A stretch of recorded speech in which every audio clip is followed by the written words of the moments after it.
Bonjour à tous, aujourd'hui nous allons suivre un tutoriel pour remplacer le connecteur dock appelé Lightning sur un iPhone 5S. Donc la nappe dock elle gère le connecteur dock de charge, le micro, la prise jack et la connectique réseau.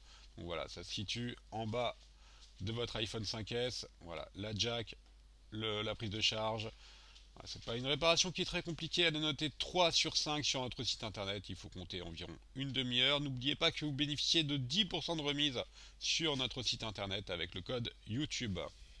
Pour suivre ce tutoriel, vous aurez besoin bien sûr d'un kit d'outils spécial iPhone 5S, évidemment de la pièce détachée, également du patron d'aide au montage qui reprend l'emplacement des vis et des pièces que l'on va enlever pour faire cette réparation. Vous pouvez également commander le pack prêt à réparer qui comprend en plus de la pièce détachée des outils professionnels d'ouverture et de réparation spécialement sélectionnés pour votre iPhone 5S. Le pack comprend également un manuel de réparation pour suivre toutes les réparations que vous pouvez effectuer sur votre iPhone 5S et également un patron magnétique pour positionner vos vis et les éléments. Avant de commencer la réparation, il est très important d'éteindre votre iPhone, tout simplement pour éviter bien sûr les risques de court-circuit lors du démontage. Voilà, donc ça pose pas de problème. Vous éteignez l'iPhone, vous attendez 15 secondes avant de commencer la réparation. Dans cette étape, on va procéder à l'ouverture de l'iPhone 5S. C'est assez simple. Il y a deux vis. Ce sont des vis Pentalobe. Pentalobe parce qu'elles sont en forme d'étoile. Elles sont juste à droite et à gauche du connecteur de charge, donc une de chaque côté. Elles sont numérotées A1 et A2 sur le patron d'aide au montage. Donc pour les enlever, on utilise simplement le tournevis Pentalobe. À noter que on ne l'utilisera pas pour la suite de la réparation. La vitre est clipsée sur le châssis, donc on va simplement, pour la déclipser, apposer une ventouse juste au-dessus du bouton Home. Si votre vitre est brisée, vous pouvez mettre du scotch sur la vitre pour que la ventouse puisse adhérer correctement. Vous pouvez utiliser sinon l'outil Islac, c'est un outil professionnel d'ouverture. Voilà, qu'on voit en haut à gauche sur la vidéo. Donc ensuite, on va tirer simplement sur la ventouse jusqu'à ce qu'un jour d'un ou deux millimètres apparaissent. Alors attention, maintenez quand même l'écran, il ne faut pas qu'il se déconnecte plus que sur un ou deux millimètres. Et ensuite, on va passer simplement le levier sur tout le contour de l'iPhone, excepté le haut, pour déclipser la vitre du châssis. Vous allez voir, ça se fait assez facilement. Voilà, on passe à droite et enfin à gauche. Et ensuite on va pouvoir lever la vitre. Alors faites très attention, ça va être dans l'étape d'après, mais ne levez pas la vitre sur plus de 2 cm car la vitre est reliée au châssis par la nappe du bouton Home. Là, on va déconnecter la nappe du bouton Home. Là, donc, la nappe du bouton Home gère bien sûr le bouton Home et également la fonction de reconnaissance d'empreinte digitale. Donc pour ce faire, on enlève l'élément dièse 1, un petit élément métallique qui protège le connecteur. Et ensuite, on va simplement déconnecter la nappe du bouton Home. On va pouvoir lever l'écran, pas à plus de 90 degrés. Nous allons déconnecter l'écran. Alors l'écran est bien sûr connecté sur la carte mère et les nappes de l'écran sont protégées par une plaquette métallique qui est maintenue par les vis numérotées de B1 à B4 sur le patron d'aide de montage. Donc ce sont des vis cruciformes. Faites attention à ne pas trop relever votre écran, à plus de 90 degrés. Les nappes de l'écran elles sont très fragiles d'ailleurs, donc faites vraiment attention à elles. Faut pas tirer dessus. Donc voilà, entre temps, on enlève les vis B1, B2, B3 et B4. Alors ces vis là partent très bien avec un tournevis aimanté, sauf celle qui est en haut à droite. Des fois vous pouvez avoir besoin d'une pincette pour l'enlever. Elle ne va pas partir avec le tournevis aimanté, mais c'est la seule, surtout l'iPhone, sinon les autres posent pas de problème. Enfin la dernière vis. Maintenant, on peut retirer la plaquette métallique qui protégeait les nappes, notée dièse 2 sur la plaquette. Et enfin, on a un accès direct aux nappes. Il suffit maintenant de les déconnecter avec une spatule en plastique. Donc il y a trois nappes. La nappe de la caméra FaceTime, la nappe du LCD et la nappe qui gère le tactile de l'écran. Voilà, on peut maintenant déposer notre écran. Nous allons maintenant déconnecter la batterie. Donc tout comme l'écran, la nappe de la batterie est protégée par une plaquette métallique qui est maintenue par les vis numérotées F1 et F2. Donc simplement en utilisant un tournevis cruciforme, on dépose ces deux vis, ensuite on a un accès direct et on peut déposer la plaquette notée dièse 7. Là on voit le connecteur dock en haut et le connecteur batterie en bas. Donc on déconnecte le connecteur de la batterie, celui du bas, en le prenant par la droite avec une spatule en plastique. Voilà, on le déconnecte très facilement. Nous allons maintenant retirer la caméra arrière. À noter que cette étape est la suivante, qui consiste à enlever la carte mère, est facultative. Si vous ne souhaitez pas les faire, vous pouvez passer directement à l'étape 8 à 10 minutes. Voilà, donc si vous souhaitez quand même enlever votre caméra et la carte mère, suivez ces étapes. Donc on va simplement enlever le scotch avec la pincette qui est sur la caméra arrière et ensuite tout simplement la déconnecter et l'enlever de la carte mère. Alors pourquoi l'étape de la carte mère est quand même conseillée? Tout simplement parce qu'après le connecteur dock sera plus simple à enlever. Voilà, donc l'étape suivante c'est l'étape où on enlève la carte mère. Nous allons maintenant retirer la carte mère. Alors à noter que pour changer le haut-parleur ou le dock, c'est pas forcément nécessaire de retirer la carte mère, mais pour plus de facilité pour la réparation, c'est quand même conseillé. Donc nous on va la retirer. Donc à l'aide de la spatule, on va enlever le connecteur réseau, donc qui gère le GSM, la 4G, la 3G. Voilà, donc c'est juste un petit connecteur coaxial qui est juste en dessous du cache batterie. Maintenant on va déclipser le connecteur dock. Donc voilà, c'est celui-ci qui nous intéresse. Et ensuite, on va le décoller. Il est légèrement collé, donc on tire dessus délicatement. Et il est légèrement collé sur la carte mère. Ah, mais il s'enlève sans problème, mais vous ne risquez pas de l'abîmer. Ensuite, bien sûr, si ça n'a pas été déjà fait, on va retirer la carte SIM avec l'outil SIM. On déconnecte la nappe Power qui est juste à côté des nappes des écrans que l'on a enlevé précédemment. Maintenant, à l'aide d'un tournevis plat, on va enlever les vis notées I1, I2, I7 et I6. Voilà. En fait, ce sont des pas de vis spéciaux, tout simplement, ce que vous avez vu tout à l'heure, quand on a enlevé les vis, par exemple F1, F2. Voilà, les vis sont encastrées les unes sur les autres. Donc, toutes celles-ci ont des empreintes spéciales.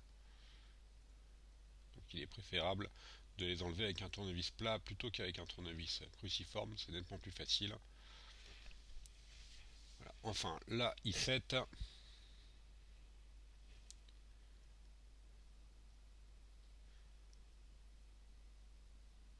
Et pour finir, on utilise la pincette si jamais pour retirer les vis si besoin. Et enfin, la dernière, la vis numérotée I6.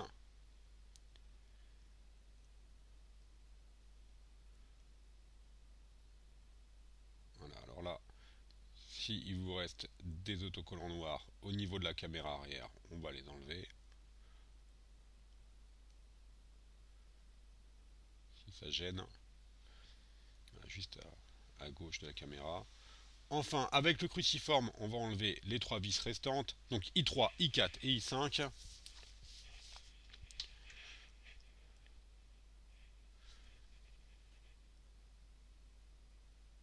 Voilà, aucune difficulté particulière. Donc là, ça commence à faire pas mal de vis, donc surtout, il faut bien s'organiser avec le patron d'aide au montage. Sinon, vous allez être rapidement perdu, chaque vis ayant une forme spécifique. Voilà, pour finir, deux dernières, J1 et J2. J2 et ensuite J1.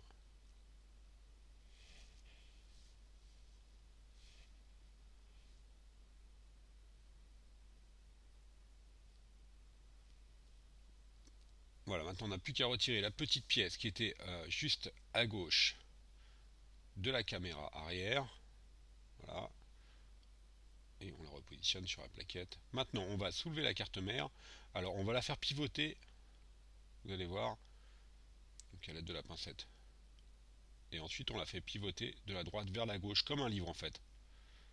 Voilà, comme si on tournait la page d'un livre, et elle doit rester accrochée en haut, vous allez voir. Il y a un petit connecteur qui est resté accroché en haut sur la carte mère. Voilà, ça c'est le connecteur du Wi-Fi. Donc c'est la nappe Wi-Fi qui est connectée à l'envers sur la carte. Donc on va simplement la déclipser. Voilà. Et maintenant votre carte mère est libérée.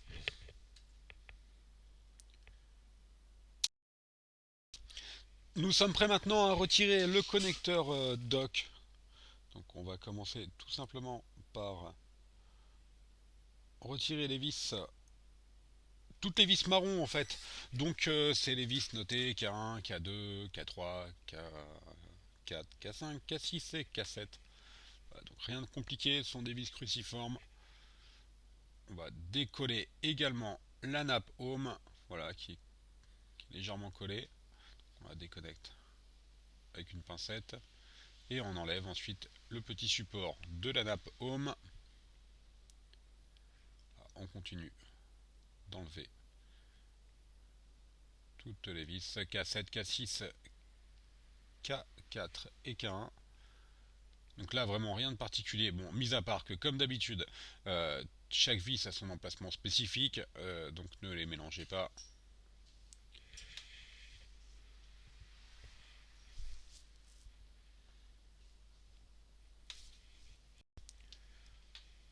Enfin là K4 et la K1 qui est à côté du connecteur dock. Donc là sur le tuto on a fait juste une, après vous allez voir la K5 mais ça n'a aucune importance si vous la faites maintenant ou après. Donc tout simplement maintenant on va décoller le bloc haut-parleur en glissant une spatule sous la nappe dock. Voilà, donc l'élément noir que vous voyez là qui est en train de se détacher en plastique, ça c'est le haut-parleur.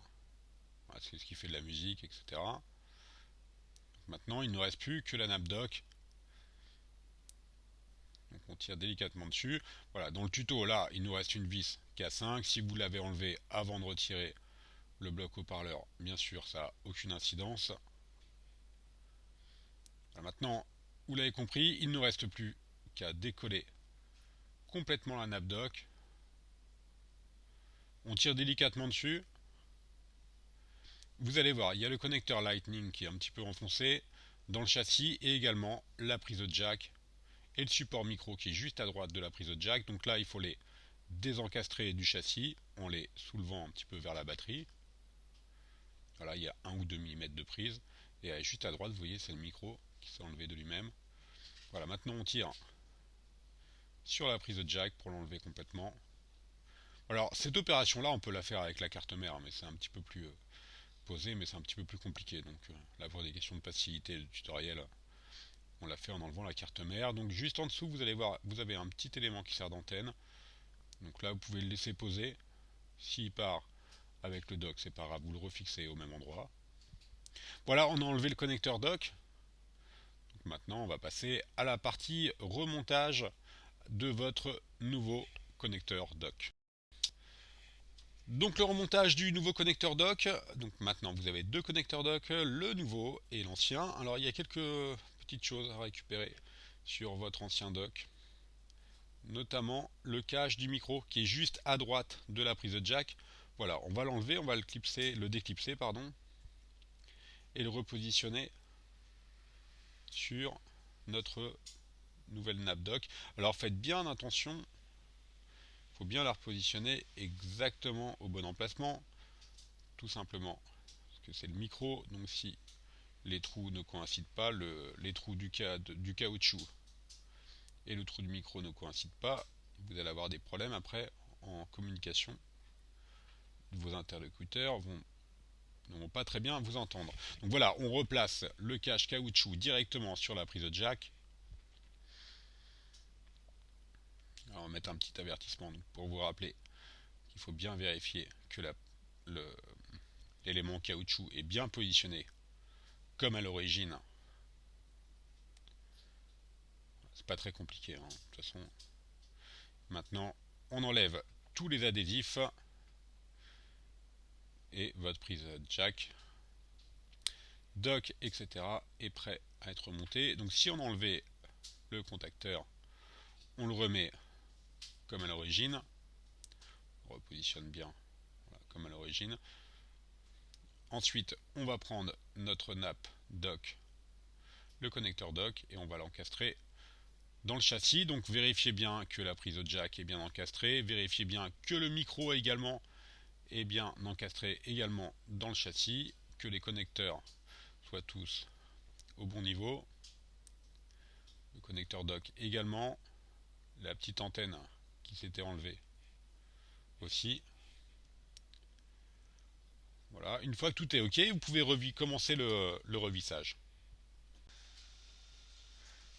Nous revissons donc les vis notées K1, K5 et K4 dans un premier temps.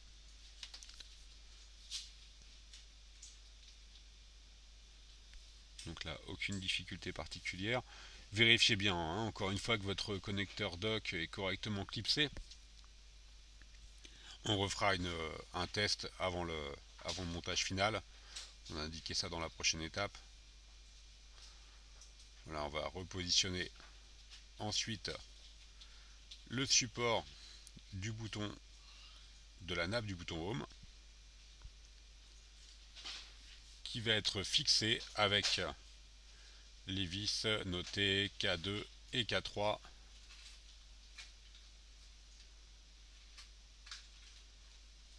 Voilà, la K2 et enfin la K3.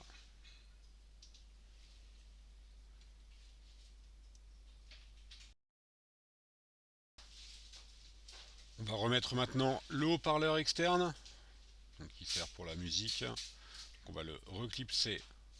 Voilà, en faisant attention, ça se passe, il faut le clipser en dessous la plaquette du bouton Home, on la glisse et ensuite voilà, il vient se refixer directement. Alors, faut faire attention, deux petits contacts sur les vis en bas à droite, notez I7 et ici, ça font contact pour le réseau. Il faut faire attention qu'il y ait une petite antenne en fait sur le bloc haut-parleur. Il faut bien faire attention donc à cette antenne et revisser correctement l'antenne sur les pas de vis. Voilà, notamment là au niveau de la K6. Bien remettre l'antenne, la repositionner correctement et ensuite tout simplement la bloquer en revissant la vis numérotée K6 et enfin on va recoller la nappe du bouton Home sur son support d'origine. Voilà, le dock est maintenant remonté. Nous allons vérifier le montage du connecteur dock tout simplement en connectant un kit piéton ou un chargeur. Donc un kit piéton sur la prise de jack ou un chargeur sur le connecteur de charge. Voilà, ça doit rentrer parfaitement. Si jamais ça ne rentre pas parfaitement, vous avez fait une fausse manipulation. Donc il faudra recommencer l'étape précédente.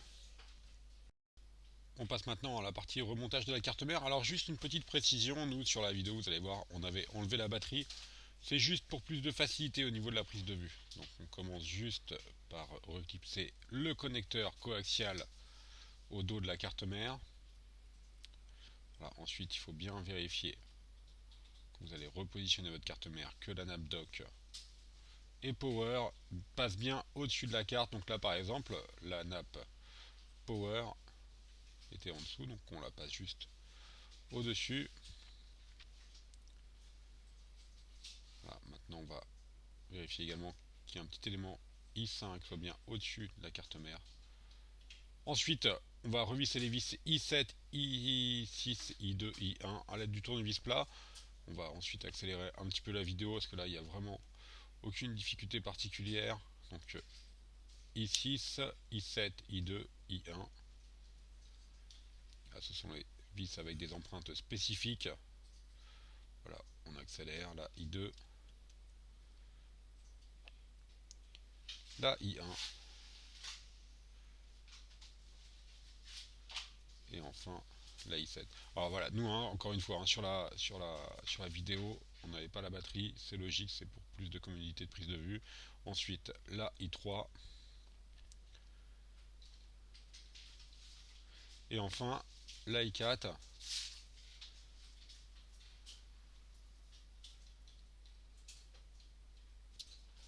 Maintenant on repositionne l'élément noté dièse 9, donc juste à gauche de la caméra.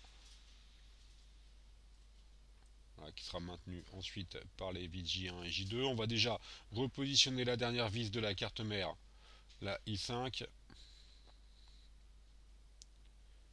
à l'aide d'un tournevis cruciforme. Et enfin, les deux dernières, les vis J1 et J2, qui maintiennent l'élément qu'on vient de repositionner. J1 et J2.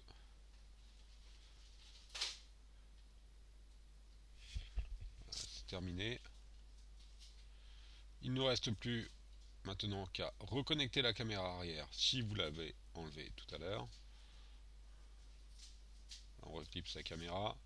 On va reclipser le connecteur de la nappe power et volume. Et enfin le connecteur dock et l'antenne GSM 4G, l'antenne réseau, c'est un petit coaxial. Voilà, attention à ce connecteur là, il est plus ou moins facile à repositionner. Il faut bien appuyer dessus, mais le connecteur est quand même relativement fragile. Vous devez entendre un petit clic. Voilà, tout est ok. Maintenant la carte mère est positionnée.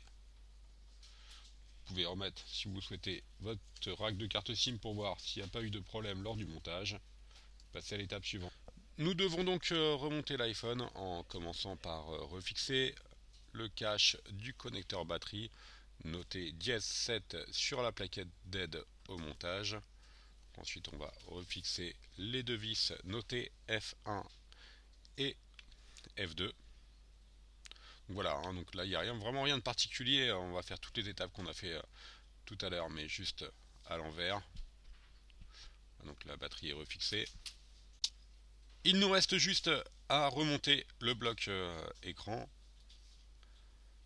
Donc on va simplement reclipser les trois nappes. Donc je le rappelle, hein, juste la nappe du LCD, la nappe du tactile et la nappe qui gère la caméra FaceTime, ainsi que le capteur de proximité et un micro d'ambiance.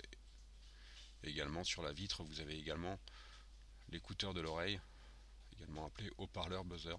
Alors faites attention sur les nappes sur l'iPhone 5S, elles se déclipsent facilement. Donc si au rallumage vous avez des petits rectangles qui apparaissent ou des lignes horizontales ou verticales, c'est tout simplement que les nappes sont mal branchées. Donc il faut juste le rouvrir pour rebrancher les nappes. Maintenant on va repositionner la plaquette qui protège les nappes de l'écran. En fait tout simplement elle permet de maintenir les nappes fixées. Donc elle est maintenue par les vis numérotées de B1 à B4. B1, B2, B3, B4 jusque là.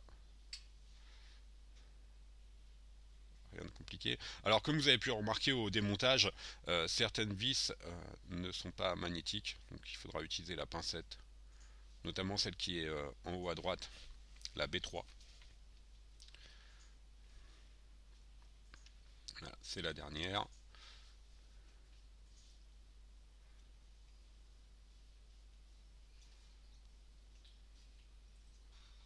Donc on utilise la pincette pour la fixer, qu'on voit pas très bien sur la vidéo.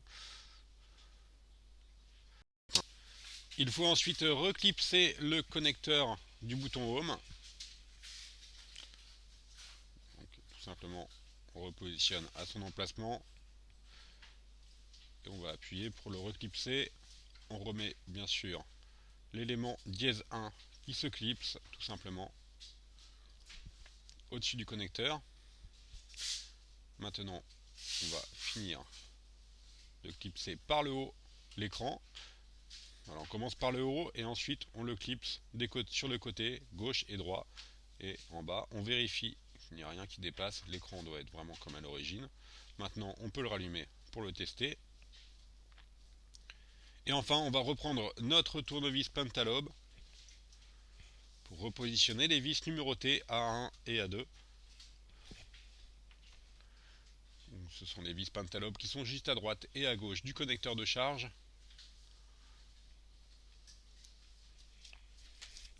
Voilà, le tutoriel est maintenant terminé. Vous verrez une petite note concernant le réseau à suivre en fin de tutoriel vidéo. parce que vous risquez de perdre le réseau, mais il y a juste à reconnecter votre téléphone sur iTunes. Voilà, tout est expliqué en fin de tutoriel. N'oubliez pas que vous avez 10% de remise avec le code YouTube sur notre site internet www.brico-phone.com. Vous retrouverez tous les éléments sur le site qu'on vous a présenté sur notre tutoriel. Vous avez également sur notre site plus de 100 tutoriels vidéo ou photos pour réparer votre iPhone 5S. Voilà, merci à tous de nous avoir suivis. À bientôt pour de nouveaux tutoriaux. Si vous rencontrez des problèmes réseau après cette réparation, tout simplement vous connectez votre téléphone à iTunes. Il va se mettre à la bonne date et à la bonne heure. Et ensuite vous appuyez sur le bouton Power plus Home. Ça va redémarrer votre iPhone et tout va rentrer dans l'ordre.